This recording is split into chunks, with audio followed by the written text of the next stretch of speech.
In this session, I shall be talking about array of structures. We all know what is an array. Array is a collection of data elements or data of the same type. For example, you can have an array of characters, you can have an integer array, floating point array, and so on. Since a structure is a data type created by a user, we can also have an array of structures. So each element in that array happens to be one single structure.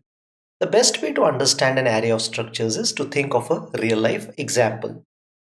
Let us say I have 100 students studying in a college.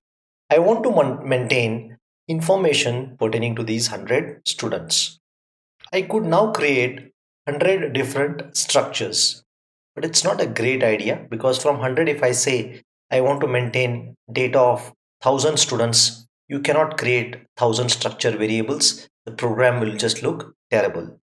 So what we do is we define a structure so that it can maintain information about students of this particular class or college. Now, if we have to store data of these 100 students, we have to use an array of structures rather than a single structure.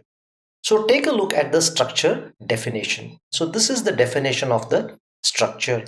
It contains the student registration number, name, combination, PCM, PCB, whatever it is, and fees. At the same time as I'm defining, I can also create an array of structures or a variable which can hold data for 100 students. So here if you see S of 100 is of the type student. So S of 0 refers to the 0th student. S of 1 refers to the first student. S of 2 refers to the second student, and so on and so forth. So let's look at it one at a time. In this particular declaration, S of 100, S is an array which can store 100 structures or details of 100 students.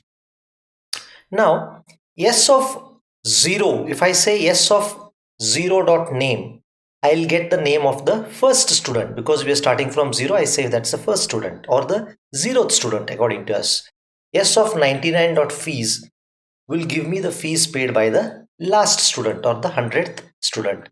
This is how it will really look in memory. So if you have to take a look in memory, this is how the structure is really going to look like. So you have, this is your 0th structure, first structure, keeps increasing, 90th structure and 99th structure. So you can think of it as rows and columns because that's the easiest way to understand it. This contains the data of the first student, second student, so on, and this is the 99th student. Since we are counting from 0, although I say first student, in C you can think C++, you can think it's the 0th student.